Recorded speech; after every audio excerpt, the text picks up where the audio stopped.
She's the notorious AOC, and she came to slay. Welcome to MsMojo, and today we're counting down our picks for the top 10 times Alexandria Ocasio Cortez was badass. For this list, we're looking at some of the most memorable moments in the career of this U.S. representative for New York's 14th congressional district, whether they're Twitter clapbacks, eloquent speeches in Congress, or appearances at events. Number 10. Her first speech on the House floor. Alexandria Ocasio Cortez assumed office in January of 2019, and since then has become a fixture in the political world. I spoke with Mr. Obed today over the phone. He and air traffic controllers like him across the country missed their first paycheck this past week. But her very first speech on the House floor was a remarkable one, as she showed the sort of representative she was going to be for her constituents. The speech actually broke records on C-SPAN's Twitter, amassing 1.6 million views in just a few hours. And it is terrifying to think that almost every single air traffic controller in the United States is currently distracted at work because they don't know when their next paycheck is coming. In her statement, she commented on President Trump's border wall as well as the government shutdown, calling it a, quote, subversion of our most basic governmental norms. And the truth of this shutdown is that it's actually not about a wall, it is not about the border, and it is certainly not about the well-being of everyday Americans.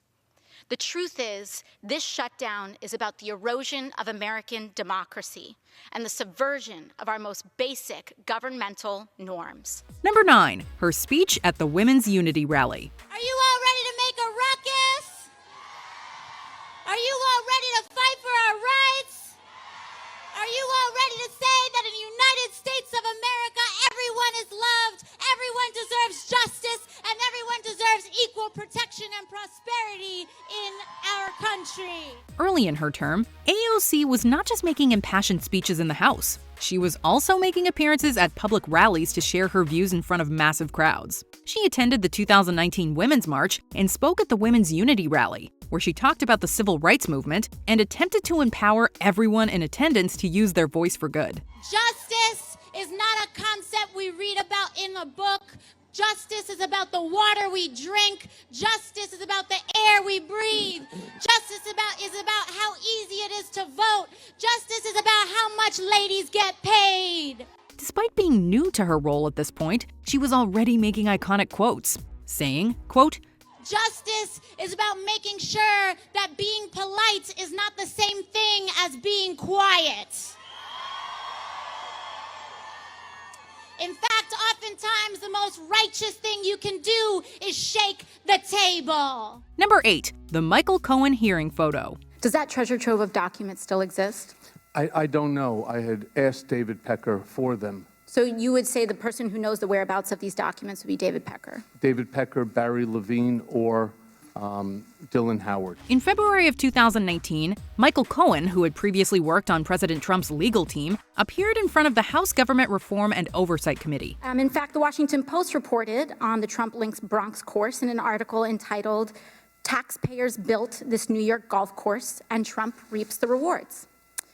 That article is where many New Yorkers and people in the country learned that taxpayers spent $127 million to build Trump Links. Representatives were given the opportunity to question the lawyer on his experience involving the 2016 election, and they did not hold back. Alexandria Ocasio Cortez did an expert job when her chance came to grill him, but arguably the best thing to come out of the hearing was this epic photo of Alexandria Ocasio Cortez, Ayanna Pressley, and Rashida Tlaib, where they appear to be judging Cohen with everything they've got. And would it help for the committee to obtain federal and state tax returns from the president and his company to address that discrepancy?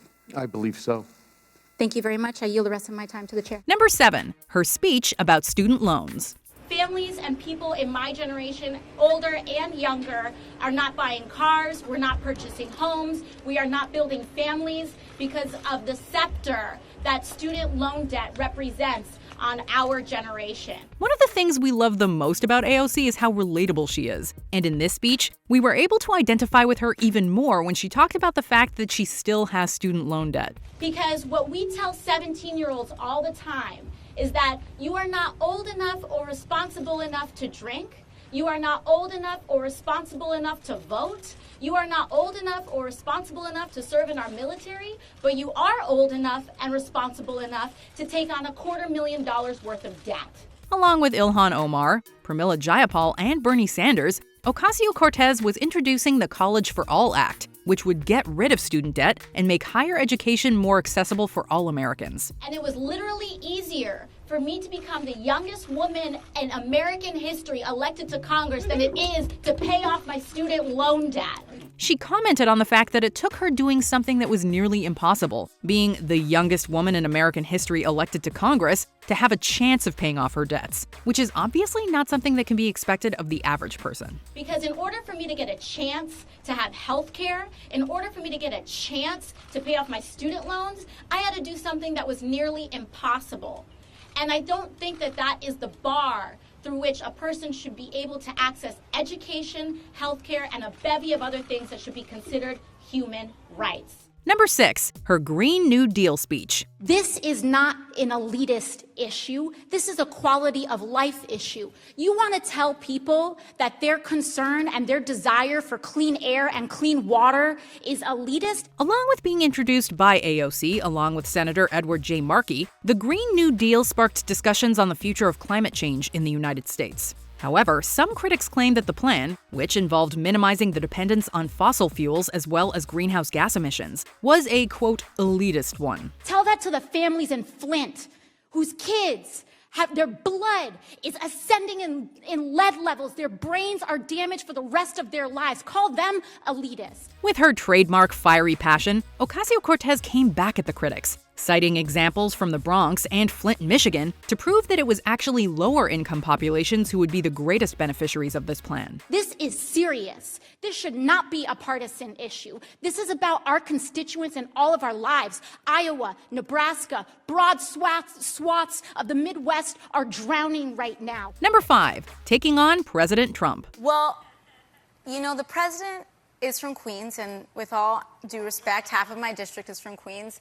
I don't think he knows how to deal with a girl from the Bronx. AOC doesn't spend a lot of her time focusing on Donald Trump, but when she does comment on him or defends herself after an attack, she does not hold back. Anderson Cooper asked if she thought Trump was a racist, and she quickly responded in the affirmative, backing up her claim with a wealth of examples. The president certainly didn't invent racism, but he's certainly given a voice to it and expanded it and created a platform for those things. Do you believe President Trump is a racist? Yeah, no question. When the president tweeted calling her a, quote, whack job, she responded by calling him a criminal who, quote, betrays our country. When he tweeted a post that essentially told her to go back where she came from, she clapped back that the country she came from was the United States of America. So I am not surprised when the president says that 4 sitting members of Congress should, quote, go back to their own country when he has authorized raids without warrants on thousands of families across this country. Number 4, her game on campaign financing. I'm going to be the bad guy, which I'm sure half the room would agree with anyway. And I want to get away with as much bad things as possible, ideally to enrich myself and advance my interest. One of the things that AOC does best is managing to condense complex issues into more understandable packages so that her followers can understand them, even if they don't have in-depth knowledge of the issue. So is there anything preventing me from holding stocks, say, in an oil or gas company, and then writing laws to deregulate that industry and that could potentially cause the stock value to soar and accrue a lot of money in that time?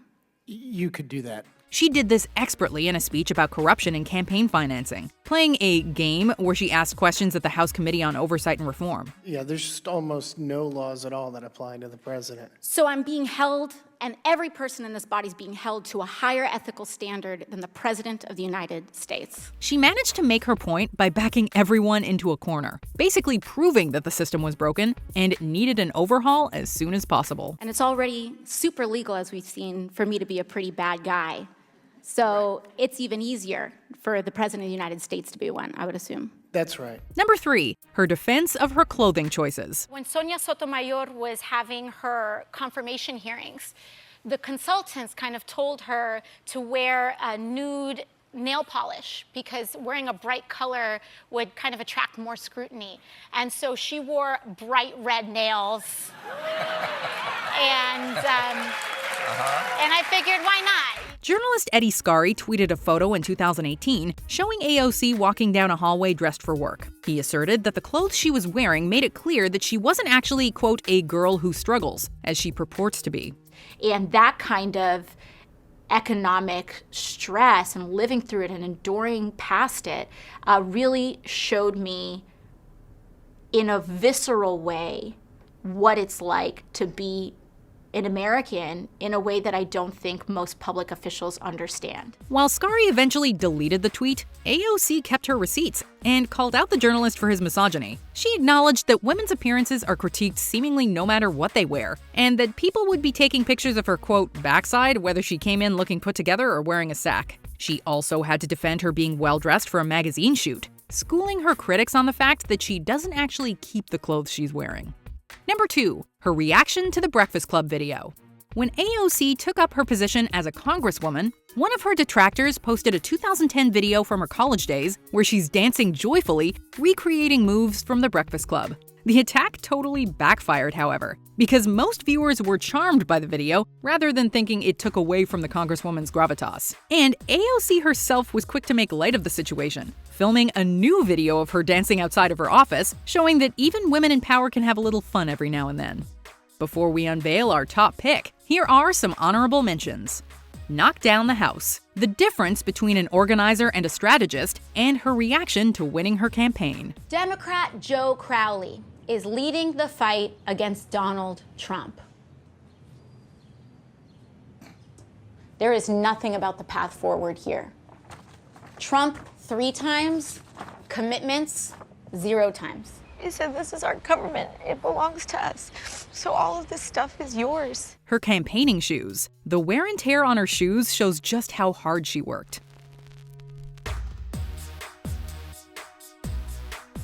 Her rise to success, outlining her non-traditional ascent to Congress.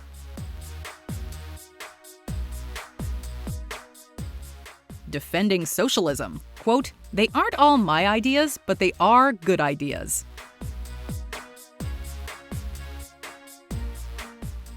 Confirming this conspiracy. Her sarcasm is off the charts.